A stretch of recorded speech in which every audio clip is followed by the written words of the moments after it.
As you can see right here, minute 30, minute 30, minute 30, minute 30, average minute 30, very consistent. Hey guys, SeanB. Today we're back into my beginner account and right now is day 16, but I've been using this beginner GB12 team for the past 4 to 5 days now because I want to make sure that the team is 100% win rate and I want to make sure that the team is a very, very good team. And as you can see, it can get pretty fast and it is not Sath and Tatu and Melia team. Let's take a look at the runes of the unit. First, we have Veromos.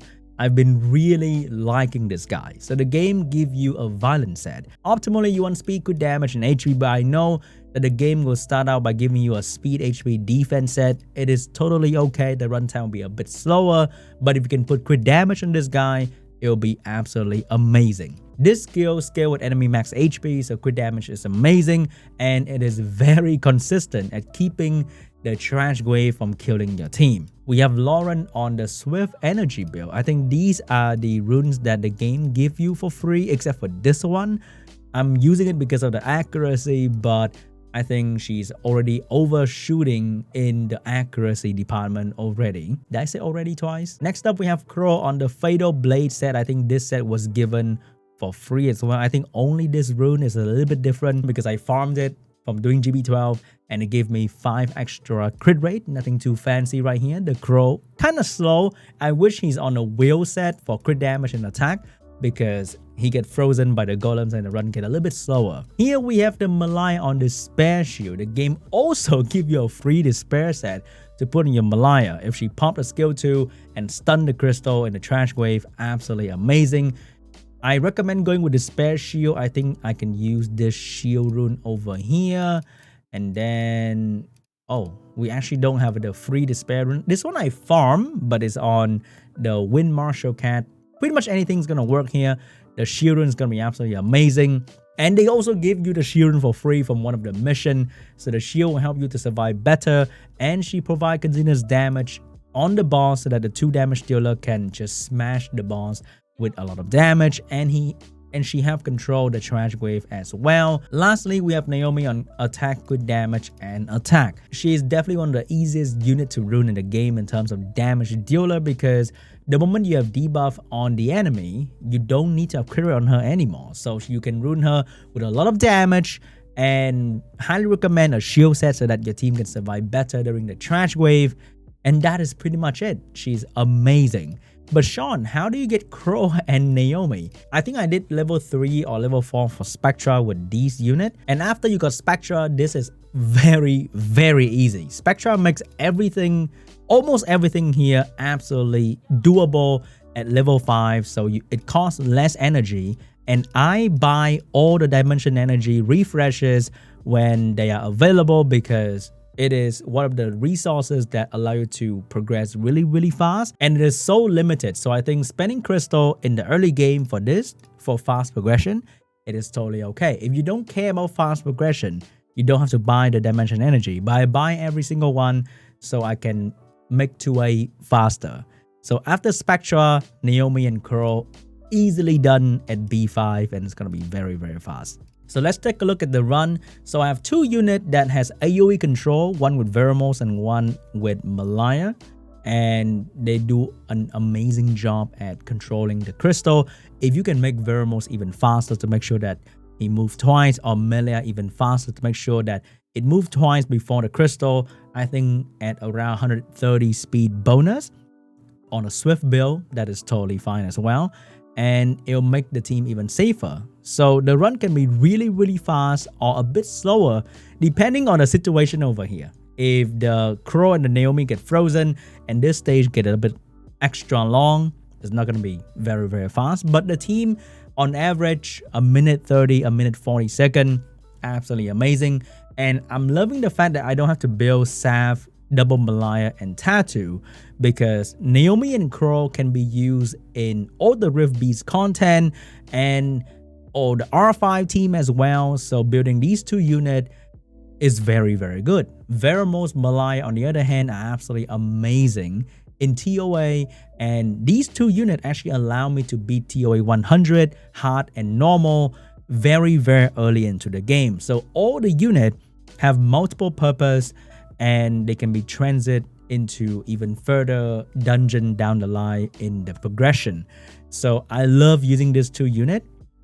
And because the game gives you all the runes that you need for free anyway to build a team, you can probably build this team. If you don't care about TOA like me, you can probably just build a team even earlier, because I was manually playing TOA. So my attention went over there.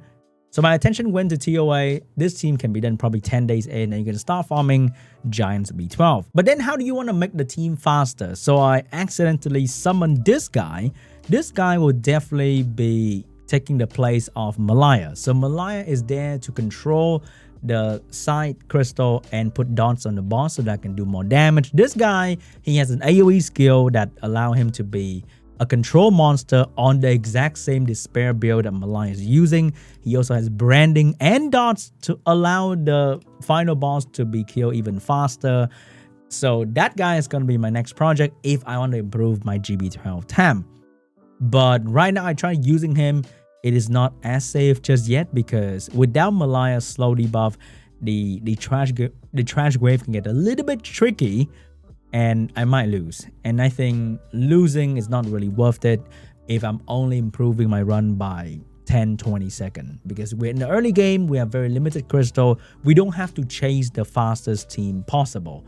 So I think this will be my team. If I build Sath and Tatu, you can't really use Sath and Tatu in the other part of the game that I want to progress, because I want to progress in Rift Beast, because I want to farm Reaps, I want to farm Homunculus, and Kro and Naomi are very good over there. And then Sath and Tatu are pretty good in TOA, but if I can use Veromos in TOA and in Dragons later on, then I think Veromos is going to be fine. And Veromos doesn't cost me a whole lot, because getting a Veromos done via the Summoner's Way quest is ridiculously simple. Okay, you can get Veromos from one of the event. Wait, where the hell is that thing? Oh, they take away the new user event thing, because I use it for this unit that I will talk about in the next video. But Veromos is literally like half a day worth of time. But spending Dimension Energy in Sath and Tatu means I won't be having these 2 units, and probably another one like Darien for my R5 later on. So I think using Sath and Tatu nowadays is like delaying your progress and not make it faster, because even though it is a very good team, but sooner or later you will want to ditch Sath and Tatu as well and move on with a team that relies on raw damage. So that's just me. Not a huge fan of Sath and Tatu, but definitely a fan of this team. I don't know why it's so easy now. I don't know. In the past, I was kind of struggling to build a proper GB12 team with Sath and Tatu for like a while, for like 2 weeks, 3 weeks into the game. But I think with the runes that they give you for free now, it makes the team very, very achievable very early on. And these units are just crazy. Especially when Kro grabbed Naomi for the skill 2, the boss get destroyed absolutely instantly. But then, do you really want to farm GB12 for a long time? That is my biggest question as well, because I am closing in to 100% DB12 as well, but the team is definitely going to be a little bit slower than farming GB12. But farming DB12 give me Violent Runes and Guard Runes and Revenge Rune, because I also want to farm Necropolis. So my plan for Necropolis is going to be the Cannon Girl. Also, I have an Astar, so that's going to be like Astar, Cannon Girl, Fran Loren, and potentially Zhongfei or a 2A Raok that I'm planning to build as well. So that is the plan for now. I'm not exactly sure if I want to keep farming GB12 and spending my energy there. I'll put all my energy into DB12 and potentially Necro, because you need the rune for R5, and those will not come from Giants. So even though I'm very happy with the Giants team that I'm using, I think the route of progression, if I want to do it really, really fast, if you don't want to really just rush progression, which is something that you don't have to do, then you can just keep farming GB12 with this for like a week or 2, and I think that is totally okay. You don't have to like, I gotta rush to DB12, gotta rush to R5, but take your time to farm Giants. You can definitely get runes with high defense value in here and build a Chikaru team. And not rush through things, and I think that's totally okay. But as a streamer, we are rushing shit. So we're gonna be rushing dragons, as you can see right here in my record run. You see a Kro, but Kro provide 0 stability into this team, so I'm replacing Kro with the water cannon girl, and hopefully we're gonna talk about that in the next video. So this is my GB12 team, pretty solid. As you can see right here, minute 30, minute 30, minute 30, minute 30, average minute 30, very consistent. Wait, is it that consistent? I didn't know it was that consistent. So what do you guys think about the GB12 team? Let me know in the comment section down below. Thank you so much for watching, and I'll see you guys in the next update.